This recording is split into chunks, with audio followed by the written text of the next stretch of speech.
ও শোনাই, আমার সাথে একদম কথা বলবো না। তুই ঘর যাবি, চল, তোর সঙ্গে আমি কথা বলবো নি, তুই ঘর পালিয়ে যাবি, চল। আবার মামা নানু ওর সাথে কথা বলবো বলছি না। কি, কার সাথে কি কথা বলছিস? ওর সাথে কথা বলতে হবে না, অনেক রাত হচ্ছে, ঘর যাবি, চল এবার, চল। ওই পাছা তুলে দে, তোকে পাছা তুলে দেখি দে। ওই তুই আমার নানু করতে কানি কি, আমি কি করছি? তুই ঘর চল। কথা তুই- আমার নানু একে আমার গালে একটু কাটবে। কে কাঁদবে? আমার ঠোলাই তোমার সোনাইটা কে?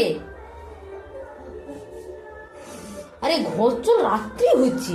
আমার নানু করলি কাকা কি করছি? ওই করলি কি করছি? ওই করলি কাটবে। কি করছি আমি তোর? চলো তোকে আগে নিয়ে যাবো, চল আমার কাছে চলো আমার কাছে চলো একটু দাঁড়াও। ও কি করছে? ও কি করছে? ধরো ধরো তাকে ধরো। কে ধরবো কেন? ও কি করছে? চলো এবার চলো চলো। আরে তুই ঘর চল। তুই ঘর যাবি নি? চলো